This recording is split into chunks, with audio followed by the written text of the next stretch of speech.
Now, if you've watched my channel for any length of time at all, you know that I adore dried hydrangeas. This is probably my most prized bouquet. It is a bouquet of dried Terra hydrangeas, which is why, of course, I had to plant more of them at the cottage so that I can get these kind of dried bouquets in the future. Now, another hydrangea that dries very, very well that I have in my garden right now are white wedding hydrangeas. And I cut a bouquet this morning, and you can tell when they're ready to dry. I've shared this before, but when they're, I should say, ready to cut, when they're dry enough. And that's when they start sounding papery.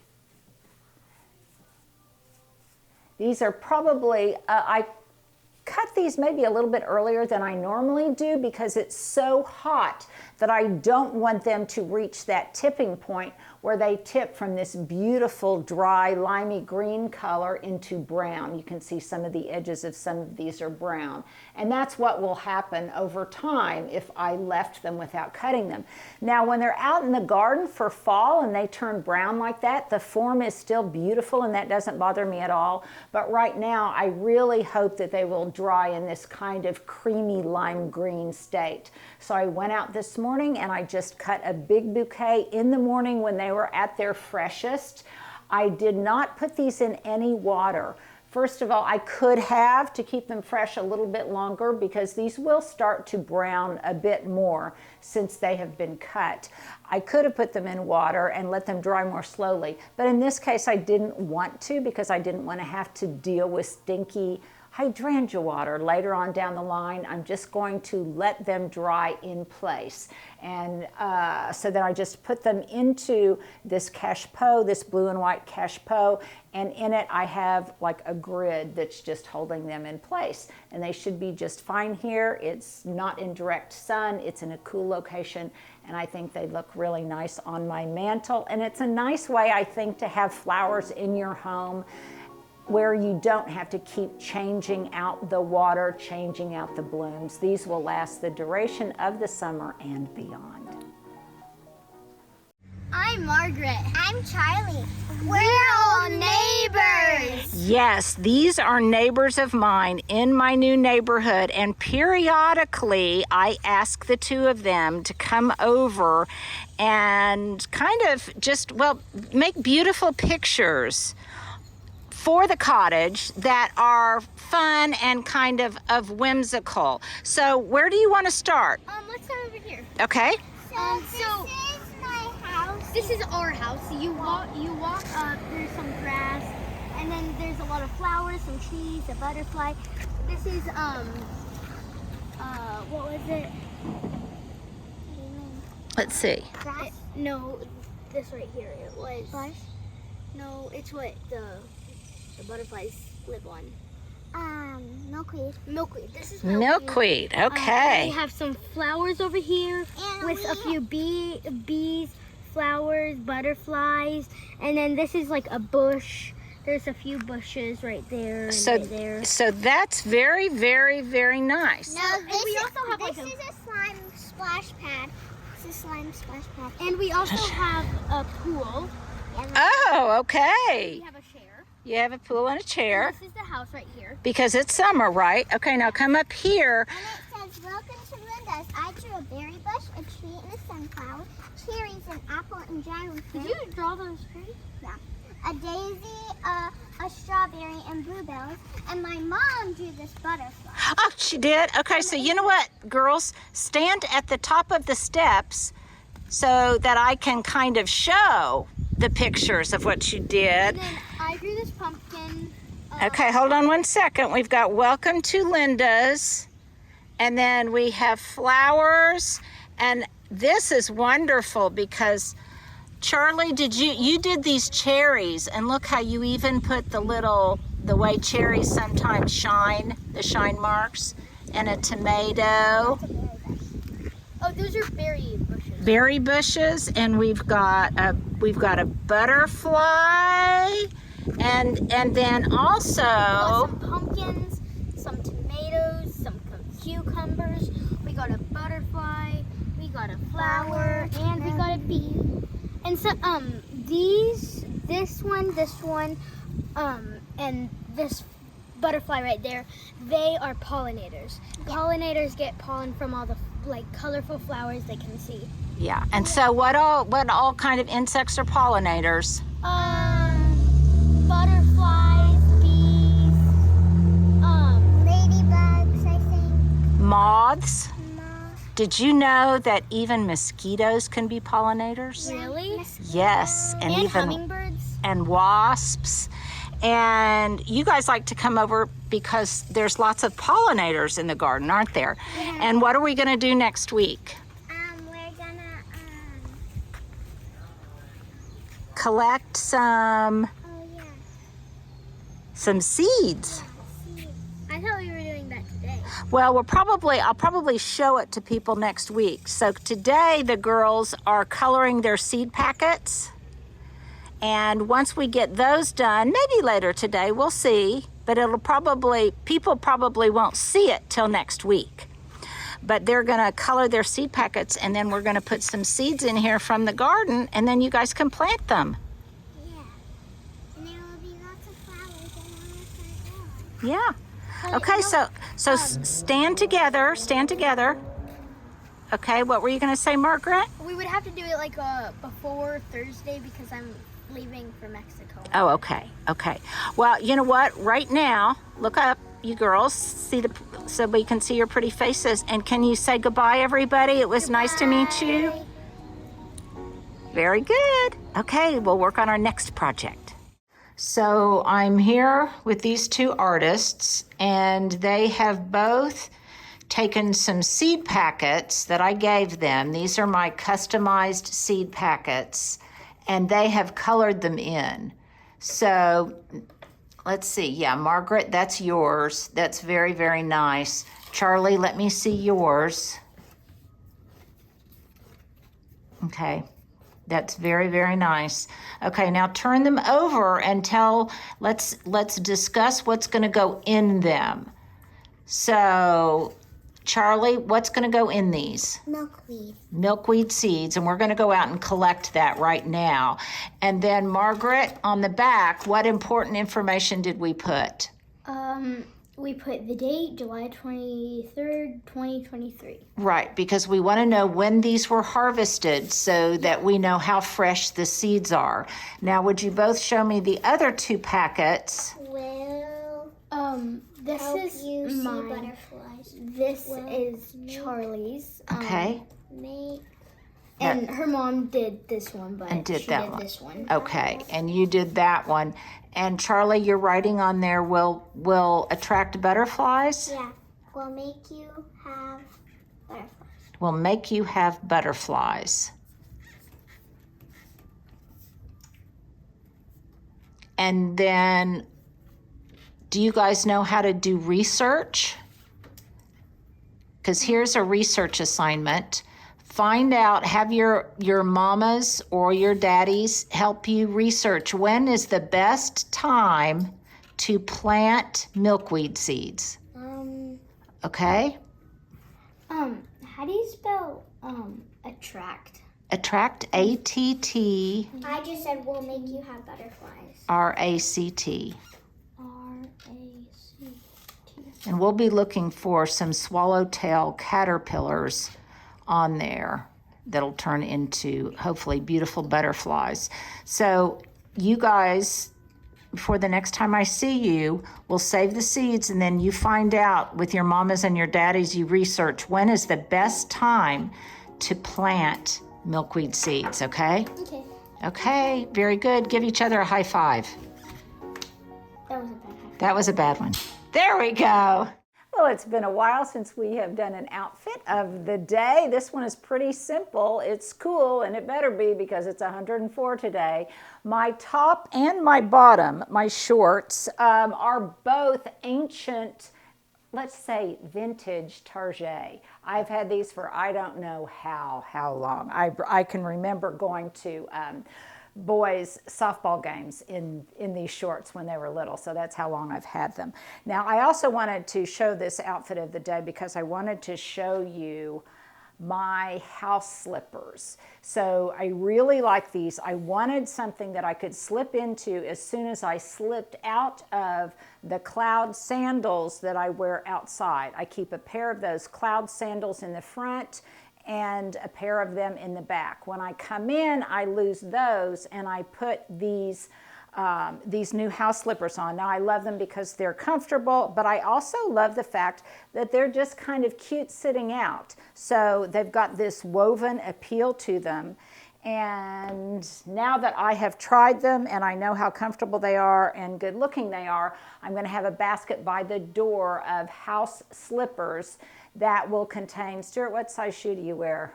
11 and a half. 11 and a half. Leah, you're a 7 and a half. And then I'll get a pair for hubs. I will, of course, have to mark them or get different colors because everybody's shoe sizes will be different, though they should be able to tell just because of the variation in their feet. That's kind of a no-brainer. My earrings came from no, I think these came from online.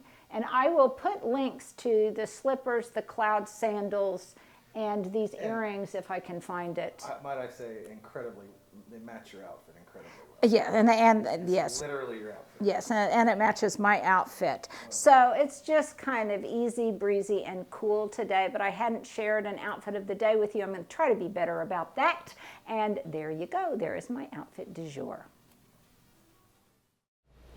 Well, today for our local artist spotlight, we are featuring Marissa Ragland, and we just met. We just met the other night when we were here for Roger's showing of his pottery, but you have been friends with Leah, I guess, for a while? Yes, we have put on a concert at the Myriad Gardens together, so it's great to kind of connect again. Well, that's so fun. Well, she was pointing out your marvelous work to me when we were here the other day, and it's just, well, the gardener in me immediately is drawn to the greenery and the beets, but talk to me a little bit about how you would describe your method and your art form. Sure, so I primarily work in collage, mixed media as well, so lino cuts and printmaking. And I source a lot of my images from vintage magazines, books, and postcards that you find at thrift stores. And I'll incorporate that into a collage and create a new meaning, telling a new story. And then with the block prints, I started a garden with my son. He's turning 3. And I started these specific beet prints because I love the foliage of the top, and that's what he was drawn to whenever they first sprouted. And then now I have a second son, his name's Sully, and we've had a complex medical journey with him for the last year almost. And so I thought it'd be great to focus on the beet and the root of the vegetable, and so those are brothers together as one composition. So the Beet Brothers. I love it. I love the story behind it. But you were telling me today you have some good news. Yes, yeah. My son's about 12 hours off of the ventilator now, so we keep adding more hours to it, but right now we're 12 hours off the ventilator. Well, congratulations. And how old is he? Just turned 10 months yesterday. Just turned 10 months. Well, the fact that you can kind of, I guess, purge all of that anxiety and create such beautiful work as an inspiration. So the fact that you use that as both a challenge, but also to inspire your work, I think is just so lovely. I love the fact that there's layers to both these kinds of prints, but also the wonderful collages that you make. And I commissioned this, one of the Cottage, and we just provided you with a photograph. Look at my little umbrella there. And immediately, I love the fact that there's texture to it. I found a 1969 Life magazine for a lot of the good texture to bring the color of the house forward, and the shrubbery, as well as the umbrella was a fun touch. So thank you for commissioning that. And my boxwood and my door and my leaning umbrella, I love it. And I think it's such a fun thing to do, to collect different local artists' interpretations of where you live. So I've got a graphic design by Natalie Kent. Right. I've got one by a friend of mine in Belgium, and now I've got this. And so I think it would be really fun to have a series of local artists and their interpretation of the cottage on the hill. I also love the fact that you're using old things that previously might have been discarded, and you know, it's interesting to me, and tell me if I'm completely batty. No. But it's just like like you said, the colors. I love to see how the colors start to kind of deteriorate over time. They get this wonderful, like, muted tone to them. So anything from the 50s, 60s, 70s is going to have a really great texture, but they're also very brittle, so it's very challenging to work with as well. Yeah, I bet. But the fact that I know that came from a Life magazine, from when you said it was John Wayne? That was on the John front? Wayne was on the front. Yeah, there's some nice. So I think it's just a wonderful thing to kind of know the behind the scenes story, and wondering, okay, so who was living in the cottage at the time that Life magazine was in print and on the newsstands? You're right. That's just a wonderful thing, but the layers of it and the texture of it. And I think it appeals to the kid in us, because I don't know, I'm certainly no kind of artist, I have no artistic ability whatsoever, but I can remember doing collage work when I was young. There's something about connecting you back to that space, right? To that time when you were younger and you've got your glue stick and your scissors. I think for sure I connect with that as well, because I'm able to work quickly through finding the right colors and textures and get to that happy medium. Part of it is like the thrill of the hunt too, as I would get like going shopping with my mom in a thrift store or something. So if I wanted to have a rendering like this made of anyone's home, I can just provide you with a snapshot. Yes. And she could make a collage of maybe my son's Tudor house in Denver. Or I just think that would be so wonderful. And they are signed. And you can find Marissa at... Yes, that's my Instagram handle, Marissa Bosrag. Okay. You can also find and commission specifically this home commission at mraglanart.com. Okay, that's so fun. And just before we sign off, look at some of the other products that she has here. And you can purchase these things at Studio 6? Yes, I'm here at Studio 6 in the Paseo. You're welcome to stop in, and also on my website again at mraglanart.com. Okay, very good. Glad to be here. Glad to take home my cottage. Yes, thank you so much. Yeah, I'm so glad you like it. So the cross hatching, like underneath his eye, is here. And so I wanted to keep the cross hatching, so I cut another piece here to kind of connect and have that cross hatching continue. And so his hat is the brick. Mm-hmm. And then we can see, there's a little bit of a glare on there, but you can see where the umbrella was. And the yes, and the little topiary You think I'd own a hole puncher, but I don't. So It's kind of nice they have that little touch. That's what I like about it. Yeah, seems that much more childlike and whimsical. Mm-hmm. I like that you wanted to touch it, the texture. Yeah, no, I feel the same way. Yeah. So how long does it take you to make something like this? This took about 3 hours. About 3 hours. Mm-hmm. Well, just getting it right and finding what I wanted. Yeah. Not always do I find it on one page. There are some other components of I did some other shrubs from another green page. or something. Yeah. Well, as a gardener, I love my cottage, but I just love this series of beets, and I love beets in general. Right? Thank you. I've entitled them Upbeat Prints, and I'd love for you to have one as a thanks to you for coming by the studio. Yeah. But how will I ever pick? We've got the golden beets. We've got the traditional. Oh my gosh! How will I ever pick? It's really up to you. It really is up to me. Well, you know what? I kind of am drawn to this one. It's kind of got a corally. It's got a corally hue to it. Thank you so much. Absolutely. Thanks for stopping by.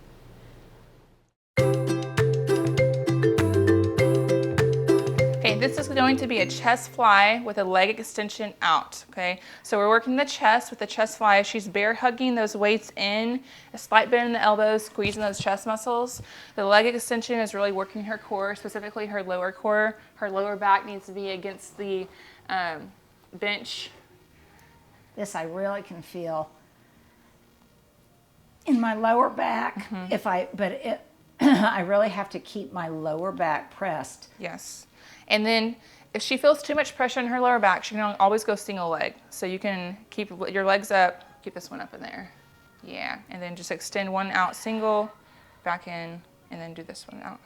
If I'm doing that. Now for me, again, there are certain moves for whatever reason that make me cramp up. And for some reason, those do. So if I have to modify, as you say, then I'm still getting Yes, you can just take this out of it. Yeah. Just do this one. And a big reminder in your breathing, it really does help. So I always say to exhale during the hard part of the movement. So she's inhaling down. She's going to exhale as she brings those weights back in. And that's always hard for me to remember. Again, it's another one of those things that I have to be very intentional about. And in some ways, it's easier, first of all, if you're not doing it on camera, because I can think through it. But also, she's here to remind me, but sometimes it's easier when you're by yourself because I'm having to think, now what are my best practices on this? And I have to mentally really kick in that gear. Yeah. So 15 reps for this one. Yeah. Okay, we're going into the tricep dips on the bench. Okay, so she's gonna start out. She does the more advanced way with her feet all the way out. You can modify by stepping your feet in. It'll make it a little bit easier. Big keys to success here are to keep your back really close to this bench. If you get too far out, it's not great on you. And you're trying to get these elbows down to 90 degrees when you go down. Here's the modified version. Yeah, modified version is here. Again, keep your back a little bit closer. You're getting a little bit further out. Yeah. There we go. That's main muscle. I have to stay a little bit further out because my mic is catching on it. Main muscle we're working here is the triceps. So the back side of the arm that everyone wants to get rid of. And it is great for that. We're getting some shoulder work too. Now, we're gonna do 15 reps. Yeah. One thing I think to be mindful of on this, and this is sometimes when I'll do a modified instead of my full thing, which I'm pretty good at. Yeah. I'm pretty good at doing those. But periodically my right shoulder will start complaining. And in that case, then I'll do a modified version, or I may give myself a break and not do it at all because I don't want to compromise my right shoulder. Likewise, the same thing with my wrist, which sometimes bothers me. My wrist actually has bothered me even before I got old, periodically. So I have to, I have to kind of be mindful of that. And if they are hurting me, I am not someone who at my age will work through the pain. Yes. Okay, she's doing a one arm bent over row here. Okay, so she's using a 10-pound weight. She's going to drop that arm all the way down, really pull that elbow up back towards your hip, squeezing the shoulder blade in towards the middle and the other side. Again, we're working the whole back here. One reminder I give her a lot is make sure you have full extension at the bottom. That's just as important as the pull. Sometimes she'll cut herself short and not go all the way down with that arm. She's doing great here. Keep that core tight. Again, her feet are squared up. Everything looks good. Inhale on the way down, exhale on the way up. 15 reps on each side.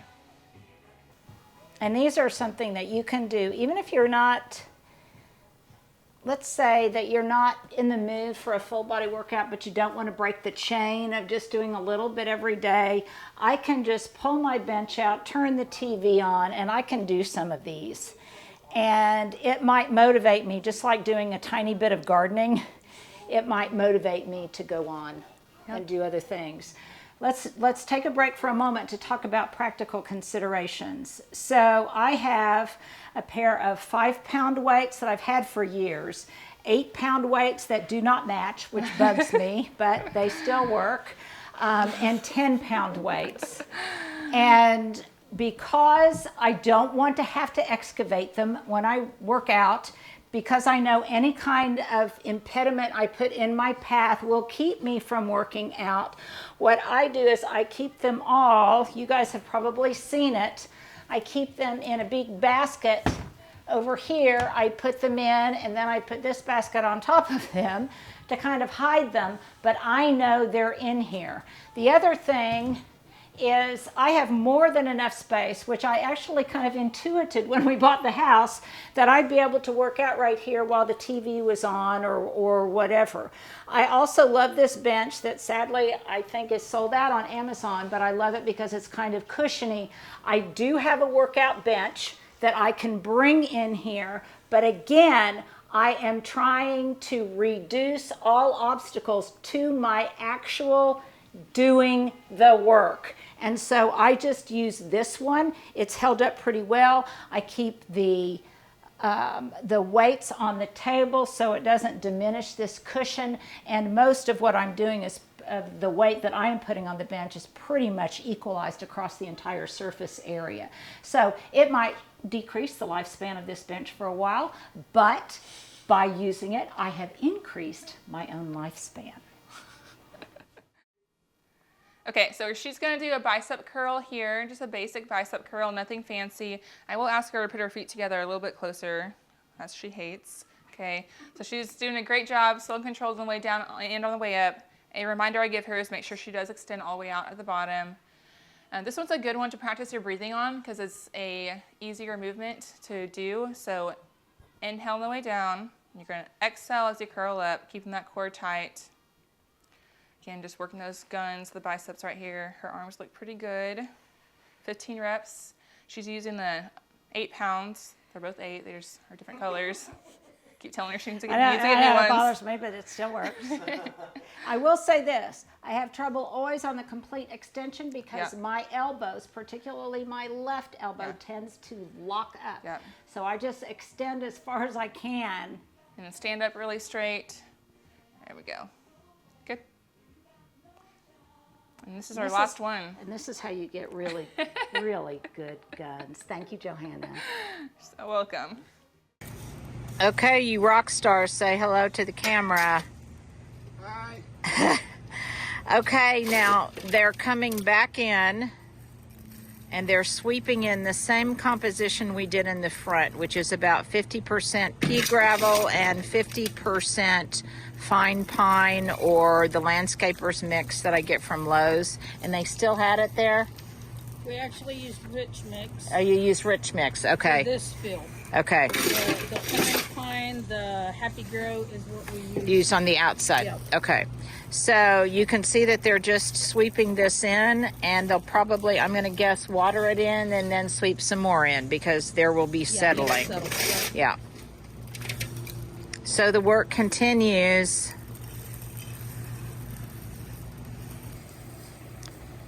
So now they're watering it all in, and it will settle some. And then I imagine what, Kayla, they'll put in just another thin layer of it on top. Yes, and sweep it in. Right, and water it again. And it's not only falling into the recesses in between the bricks, but it's falling into the recesses of the drilled brick. And I just love the texture of it. And I think it's going to be really beautiful. So you're telling me that by tonight I might have a table on here. Yes. You will have a table. I will have a table on here. And then proceeding from here, we're going to try to get the water barrel in just so the rain barrel, so I'll have an idea of what my scale and my space is over there. Then I'll start working on the number and the look of the raised beds. And then we are also playing over here in an imaginative, resourceful way of what we're going to do with this corner. And I'm thinking of something, we're playing with some different ideas, but that I could recapture even more space on the landing and a place to put the wood rack. And this is a trial and error thing. You and I will play with this. We're going to try to do it inexpensively. The brick facade we just discussed will be on the outside of the steps and the risers, but this long expanse of wall over there that'll be predominantly hidden, we're not going to worry about. And then there is a footing over here. Kayla, you want to point out where the footing is? So I'm not really going to be able to plant right up against those steps, but there are other measures that we can take to kind of mitigate those harsh lines and lend some softness to it. And then it will affect the position of the Japanese maple. But remember, folks, that when I plant Japanese maples, I always like to sculpt them. So we'll get one that's fairly large, and we'll plant it a little bit high for good drainage. And then I'll keep it sculpted so it just arches over the window without impeding the new casement windows rolling in and out. Or when I put a Christmas tree there, the Japanese maple will be deciduous, so that won't in any way harm anything. And just trust us on this, that we'll figure out a way to make this corner not only attractive, but I think really functional. So that's where we are now. Any other commentary, Kayla? Other than it's hot as the dickens? Yes, but look, Monday next week it's going to be 90. I know. We do have a nice, cold right? front. We have a cold front coming. Yeah, 90 is a cold front. And then I definitely think that there's going to be a party on the patio with the guys. Oh, I think absolutely. we're gonna do a burger. Yeah, okay, yeah. We're gonna go get from Tucker's. I think we're gonna get some burgers and fries and whatever. And we might wait till it cools down. Yes. And then we'll come out here and we'll have a burger party on the patio. Absolutely.